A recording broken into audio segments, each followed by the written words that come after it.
Hey guys, it's Justin Goodbread with Financially Simple. It's Thursday. That means it's time for Ask Justin. So this is the time of the week whenever I take a chance to answer the client questions which I have, and which I received during the week. And so, as you know, I meet with lots of folk during the week to help them accomplish their personal goals. This week, I've actually had 21 different meetings already this week. So it's been a little busy. And I'm still in this series, a little small Shark Tank series. And so let me lay the backdrop for you.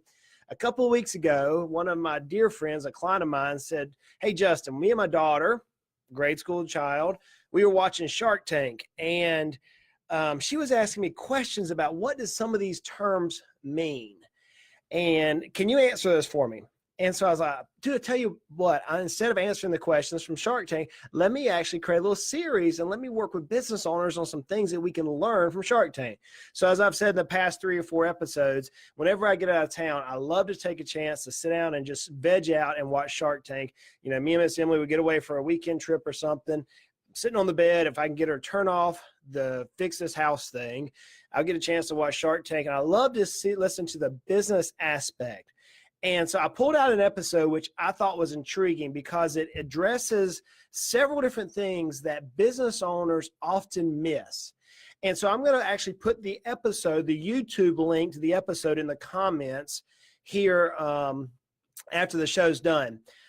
But in this particular episode, again, let's do a Shark Tank. For those of you who've not seen this before, an entrepreneur, a business owner, walks into the Shark Tank where you're a group of savvy business people, multi-millionaires and billionaires in one sense, are there to make offers to either buy the companies outright. I've seen that happen a couple of times, or to invest money in the company so they can have a equity stake or an ownership role. The idea being that these very well-off individuals can add value to the company, and the company will accelerate, will grow at a rapid pace because of the experts' investment. So we call that venture capitalist in the business world. In this particular episode that I'm going to link to below, it's dealing with a young business owner who actually created a software package.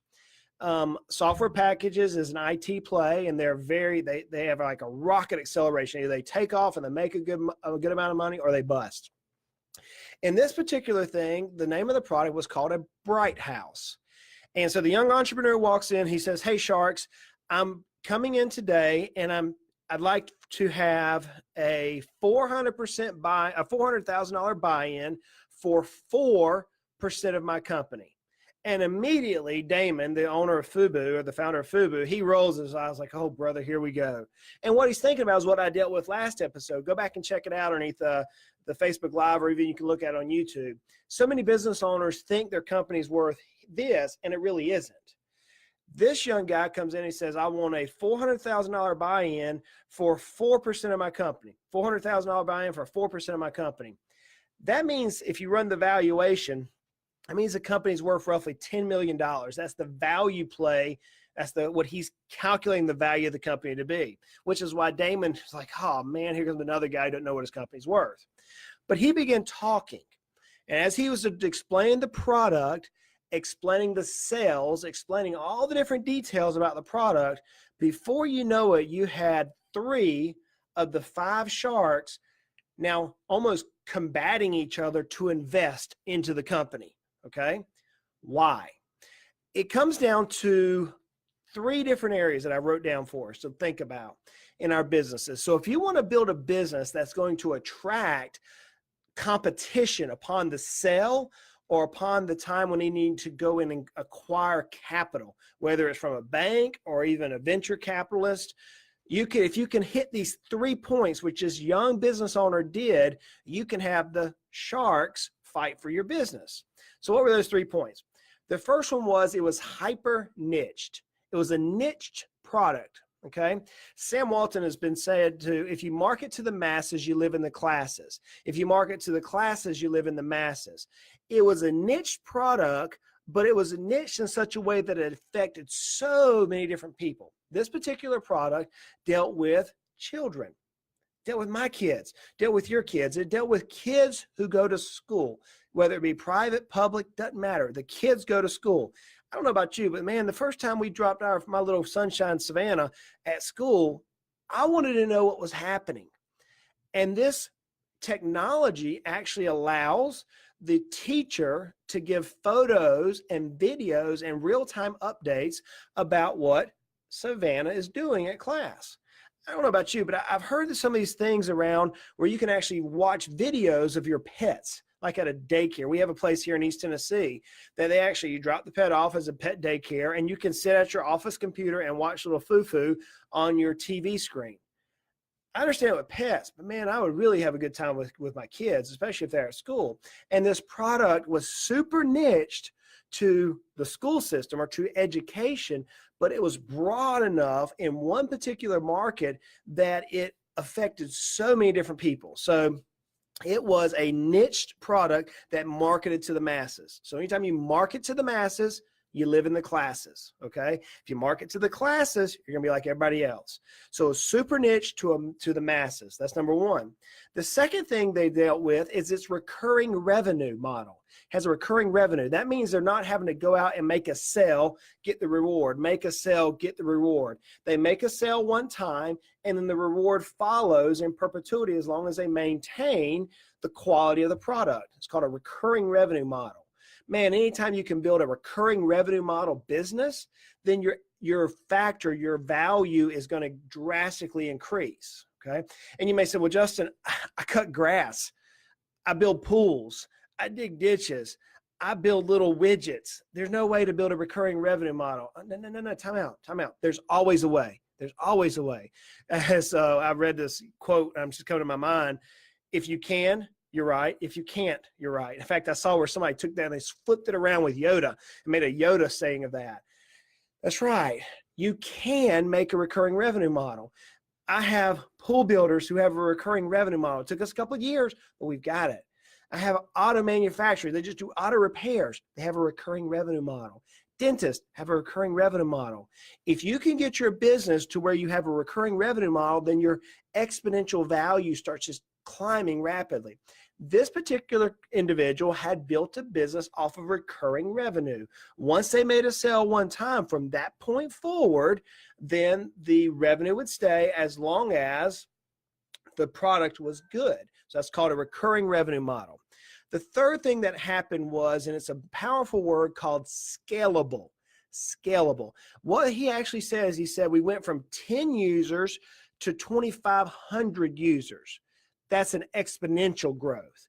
And he says now we're averaging 40 to 50 new users per day. Think about the size of that snowball. The way I describe scalable for many business owners is, think you're standing at the top of a mountain. You're looking at the vista in front of you. You're on the very top of the mountain and you have a business idea.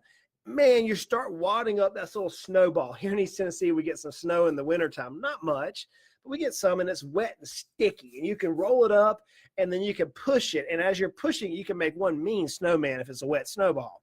Think about the same thing in your business. If you can just get that ball made and get it moving in the right direction, all of a sudden, if you've ever made a snowman before, but man, that snowball gets bigger and bigger, and before too long, you can't even physically move it. I mean, I got the tractor out. I'm trying to push a snowball one time. Same thing that works in scalability for business.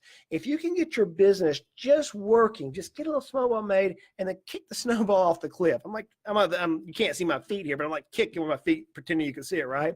Think about kicking that snowball off the cliff, and that snowball is going to roll, and before you know it, you're looking like the cartoons where you have a huge snowball that's running over everything, trees, and trying to get goofy or something like that. The same thing applies in business. In this particular case, he had a scalable business and it was moving. The snowball was getting bigger and bigger. And at this point, I'm sitting here going, okay, he's got a good business. He's got a good product. It's moving in the right direction. Why does he need VC? Why does he need venture capitalist money? He actually begins asking the questions. And at the end of the episode, instead of getting $400,000 for 4% of his business, he gets two sharks. He gets Chris and Mark to come in and each invest $300,000. So he gets now a total of $600,000 for 6% of his business. The same ratios are there, but now he's getting an expert to come in and help him, who understands big business, Mark in this case, who has multi-different contacts all across the place, all across the United States. And he's also getting a Silicon Valley expert who understands how technology works. He's getting two big players in place to help push that snowball so much faster. What is the secret behind it all? Yeah, we can have a scalable business. We can design a business to be scalable. We can design a business to be niched. We can. We can design a business with recurring revenue. We can. Here's what he said. If you listen, he didn't come out and quite say it exactly, but here's what he said. I have this business idea and it's profitable. It's scalable. It's super niched. It has recurring revenue. I need somebody to help market it. Now, to his own credit, he already had one heck of a marketing plan. You can't grow at the exponential rate he's grown at in his infancy without a marketing plan. My challenge to you, the business owner, today is this. Yes, we can build a scalable business, and you should. You should build a scalable business. We should build a hyper niche business, and you should. You should build a good niche business that affects masses. You should. You should build a recurring revenue business. If you're like, Justin, there's no way. Yes, there is a way. There's always a way. Build a recurring revenue business. But the only way you're going to get that idea and that service or that product into fruition, into the ability where you're able to walk in and look at the potential buyer or look at the potential venture capitalist, is to have a dynamic marketing plan. You have to have that. Friends, so many times I'm working with business owners and their marketing plan is non-existent. I was just on a meeting yesterday, one of our clients. I helped this individual buy their business. We're now in year 4 of their business. The business has hit the all-time high margin rates, the highest income, the best margin rates in the business. And I was able to say yesterday, I said, you know, so-and-so, the reason why your business is hitting the margin rates and the top line revenue net effect, the margin rate, the earned income or net income plus profit, the amount of margin, the reason why it's doing that is because you finally listened to me. Oh, man, they got all bristled. I said, no, I've been telling you for 2 years we need to build a very detailed systemic marketing plan to get your business in front of the right clientele. You fought me for the last 2 years. Finally, in January of this year, you agreed. And whenever you agreed that the marketing plan, we were going to spend the amount of money and we're going to have the detailed marketing plan, here's the results. And that individual goes, you know what, Justin? You're right. I know I'm right. I do this every day. They said, yeah, you're right, Justin. I said, yeah, I know. But let's not slow down. Let's get a little bit more into the marketing plan. So friends, the takeaway from this is not scalability. Yeah, that's a lesson. We need to build a scalable business. Yes, we need to be super niche. Yes, we need to do that. Yes, we need to offer recurring revenue models. All those things are going to drive our multiple through the roof. What he needed help with was to amplify, to speed up his marketing. That's what he was after. Because if he can get his product and service in front of the right individuals in a timely effect as a IT play, as a technology play, then the value of his company could theoretically move from that 9-10 million arguably number up into the hundreds of millions of dollars. Now, I don't know if you're trying to get $100 million. I don't know. Maybe you're running a small business like me and you just want to help as many people as you can, provide good service, good quality. Maybe that's what you're after. Look, folks, there's so many things we can learn from successful business owners. I have an advantage. I get to meet with business owners every day just about. I love it. I love what I do. I get to listen to questions come in from the podcast at Financially Simple. I get questions that comes in from that. We're in the middle of growing the value of your company. I've had just floods of questions coming in, so I can hear what people are thinking. I get questions on the YouTube channel from all these crazy videos we do. I get some questions coming in. I'm able to hear what people are thinking. I hear good comments. I hear bad comments. I heard somebody one time say, I can bail the hate mail. I haven't got a lot of hate mail. I get some of it because we have some music that's just drives me crazy and drives a lot of other people crazy. But I can hear these questions. I can hear this. I can see the comments on my Facebook page, my Twitter page, my Instagram page. I mean, I get comments from everything. That's an advantage I have. You know, like Justin, I don't have that advantage. I'm a business owner. So here's some things you can do. Number one, hire you a business coach. Find you a good CFP who knows business that you can hire and that you will trust and listen to. Someone who can guide you to build your net worth. That's what you're after. You need a coach. A good, successful person has a coach. You know what? Mark Cuban has a coach. He has a coach. Isn't that amazing? The guy's worth tons of money and he has a coach. Hire you a good coach. Find you someone that can challenge you, that you respect, that can push you in your business and your net worth to drive you to be better than you are today. That's number one, what you can do. Number two, you can join an accountability group. I'm a member of an accountability group. I meet monthly with my peers, and we talk about the strengths, weaknesses, opportunities, and threats in each of our businesses, and we challenge each other to be better in our business. You're like, Justin, I don't know where to go. Look, man, just Google. There's all sorts of places out there. I could find 5 or 6 here in East Tennessee right now. So get you a group of people and join an accountability group. That's number 2. Number 3, watch Shark Tank, but don't watch it for entertainment facets. Watch it and listen to what is being said. Now, yeah, it's funny. Some of these people are like, it's funny, but you can learn so much just from listening. Then you can listen to good podcasts. I listen to a ton of fun podcasts. I'm learning. I'm driving 30 miles to and from work. I'm listening nonstop, feeding my mind with new knowledge. And then I'm able to turn around and apply that knowledge to business owners. You can do the same thing. So our lesson from Shark Tank today was a cool one. I love the show Shark Tank. You can go in and look at the Shark Tank episode. Again, I'm going to put the link inside the show notes below to the Shark Tank episode. And on this particular episode, what we were looking at was a young business owner who walked in with an IT play. He was asking for $400,000 for 4% of his business. And Damon's like rolling his eyes saying, you've lost your mind.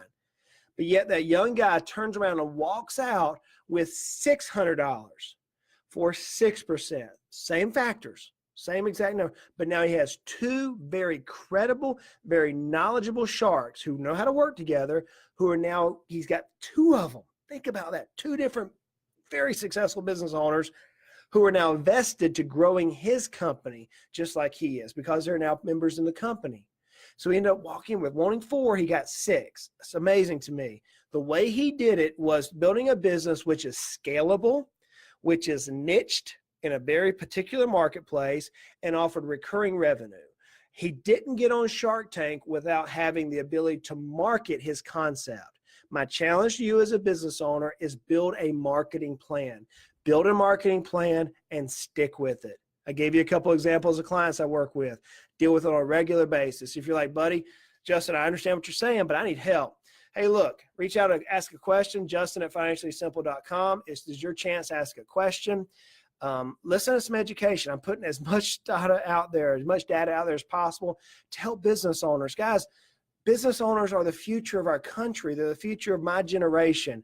We're losing our business owners because so many people don't have time. They don't listen. There's so much misinformation out there. If you're a business owner, now's the time. So with that, I'm going to invite you back tomorrow. Tomorrow at 4:30, we're going to deal with Ask Justin. This is your chance for you to ask live questions. And so they call it Stump Justin. Shouldn't be that hard. Fridays, usually my brain's not firing on all cylinders. If we did it on Monday mornings, maybe we'd have a little tougher time.